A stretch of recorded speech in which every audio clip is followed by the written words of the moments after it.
स्वागत है आप सभी का हमारे इस नए वीडियो में। इस वीडियो में हम देखेंगे दो छोटे छोटे टॉपिक या प्रश्न।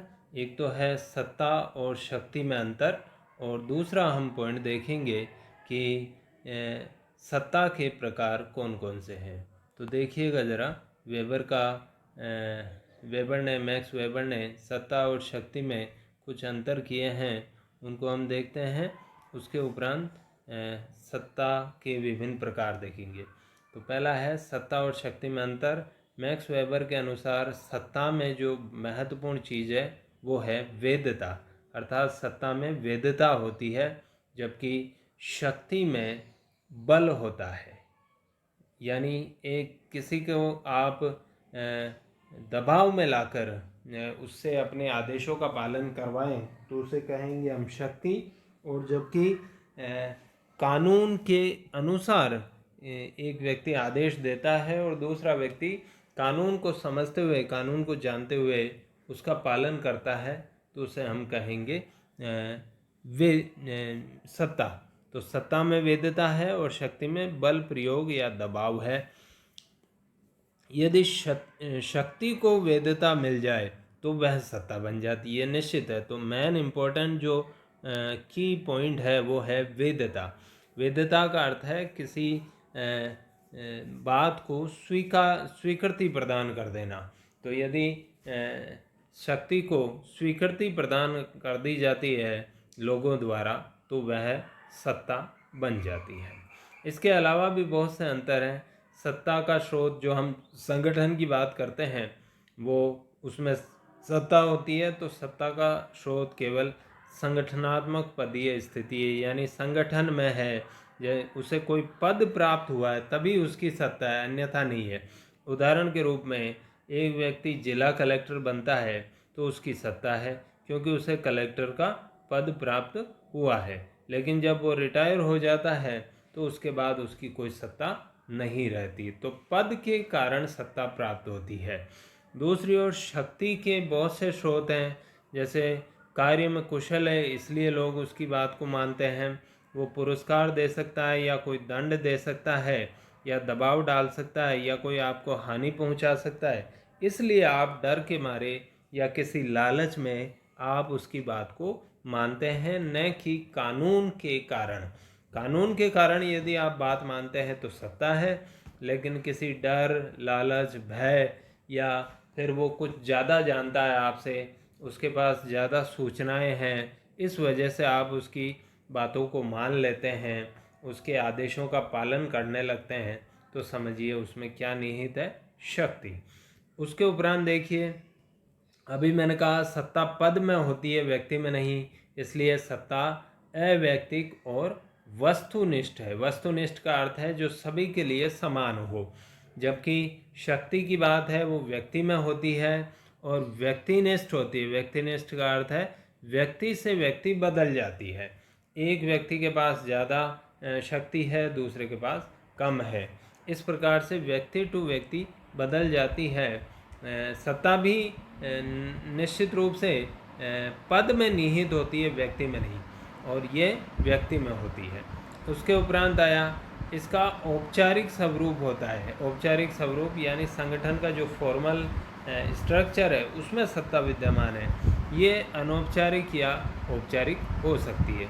उसके बाद सत्ता का आप प्रत्यायोजन कर सकते हैं, यानी दूसरे को सत्ता सौंप सकते हैं। जैसे मान लीजिए कॉलेज का प्रिंसिपल अपने जो अधीनस्थ वाइस प्रिंसिपल है उसे सत्ता सौंप दे, लेकिन शक्ति क्योंकि व्यक्ति में निहित है, पद में नहीं है, इसलिए इसका प्रत्यायोजन करना संभव नहीं है।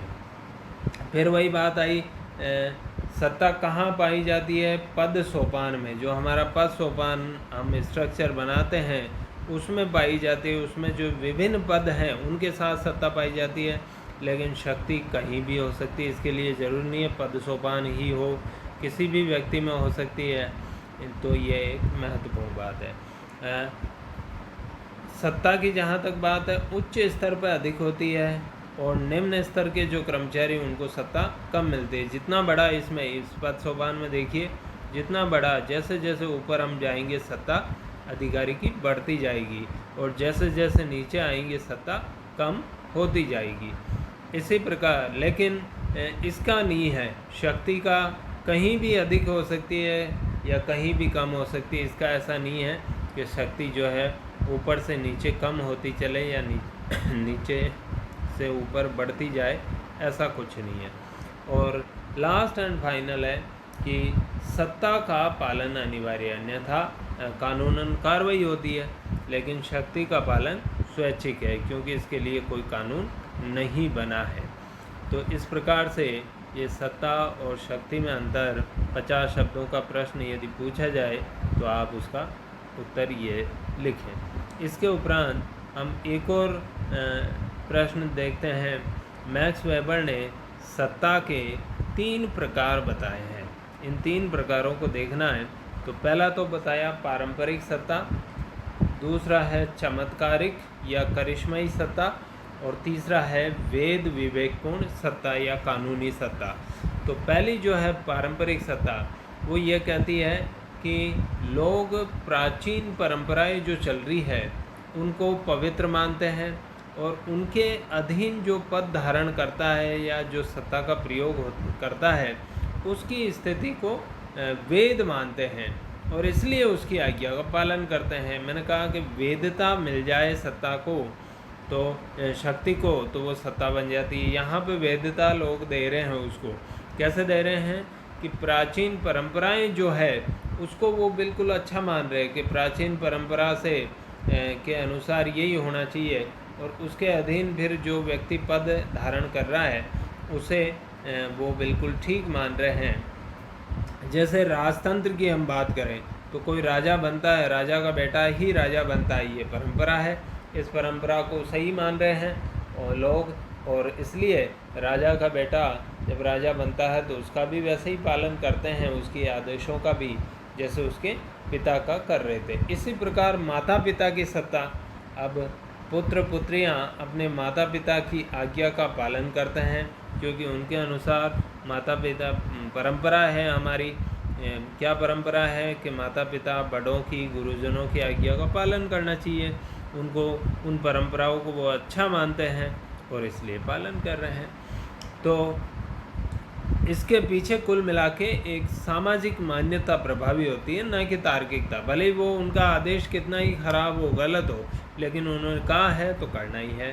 तो आम जनता या शासित इस सत्ता को प्राय चुनौती नहीं देते हैं, यानी जो उन्होंने कह दिया वो करना है, जो उनकी आज्ञा है वो पूरी करनी है। ऐसा इसलिए कि प्राचीन जो परंपरा है कि राजा का पुत्र राजा ही बनेगा, फिर उसका पुत्र राजा बनेगा, तो उसकी उस परंपरा को वो ठीक मानते हैं और इसी प्रकार से अपने माता पिता की आज्ञा का वो पालन करते हैं। आगे देखिएगा, चमत्कारिक या करिश्माई सत्ता।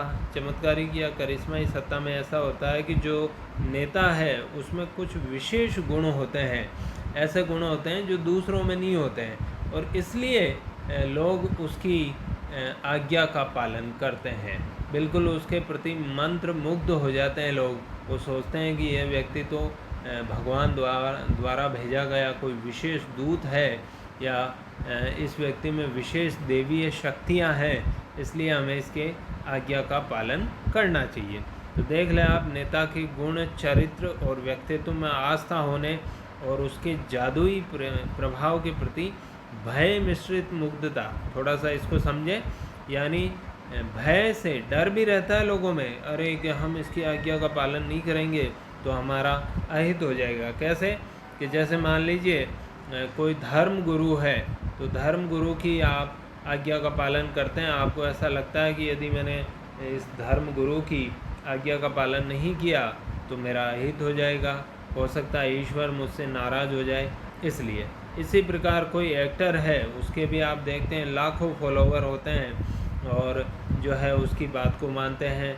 वो जैसे कपड़े पहनता है वो बनवाते हैं, जैसे वो हेयर स्टाइल रखता है वो करते हैं। खिलाड़ी के भी बहुत फैंस या फॉलोअर्स होते हैं। राजनेता की सत्ता, राजनेता जो किसी पद पे नहीं है लेकिन उसकी सत्ता उसको मानते हैं कि जो ये नेता कह रहा है मुझे इस बात को करना चाहिए। इसी प्रकार तो इस सत्ता में भी तार्किकता नहीं होती है, पहले वाली में परंपरा वाली में भी नहीं थी, इसमें भी नहीं थी। तीसरी और अंतिम सत्ता है वो है वेद विवेकपूर्ण सत्ता, यानी ये सत्ता है कानून की। तो इसमें सत्ता कानून पर आधारित रहती है और सत्ता का प्रयोग निश्चित नियम और प्रक्रिया के अनुसार संगठन के उद्देश्यों को प्राप्त करने के लिए किया जाता है। जैसे मान लीजिए जिला कलेक्टर, इसमें एक पद आया, उसकी जो सत्ता है वो वेद विवेकपूर्ण सत्ता है, क्योंकि वो पद से उसे प्राप्त हो रही है और जिला कलेक्टर अपनी सत्ता का प्रयोग कर रहा है किस लिए, सरकार के जो कार्यक्रम है, योजनाएं हैं, जो नियम है उनको लागू करने के लिए। और अधीनस्थ जो भी कर्मचारी उस जिला कलेक्टर कार्यालय में है वो पालन करते हैं, वो मानते हैं कि ये बिल्कुल वैध है, साथ ही साथ ये तार्किक है। जबकि पहले दो में तार्किक नहीं था। तार्किक का अर्थ मैं बार बार कह रहा हूँ, तार्किक का अर्थ है कि कुशलतम, सबसे अच्छे साधनों का चयन, सबसे अच्छे कार्यों का निष्पादन और ऐसा निष्पादन कि उसका परिणाम अच्छे से अच्छा निकले, तो इसलिए उसे तार्किक मानते हैं। तो यह तार्किकता और वैधता के कारण उसके आदेशों का पालन करते हैं। अधिकारी की व्यक्तिगत स्थिति के कारण नहीं करते हैं, अधिकारी के कारण बिल्कुल नहीं करते, मैं बार बार कह रहा हूँ, क्योंकि सत्ता किस में है, पद में। और वेबर का जो नौकरशाही मॉडल है वो इस तीसरे प्रकार की सत्ता पर ही आधारित है, वेद विवेकपूर्ण सत्ता का ही उसने उपयोग किया है। परंपरागत सत्ता और चमत्कारिक सत्ता की वेबर ने जो है आलोचना की है। तो इस प्रकार से ये दो छोटे छोटे प्रश्न हमने इस वीडियो में लिए, आप इनको अच्छे से तैयार करें, ये परीक्षा में आने लायक प्रश्न है। धन्यवाद।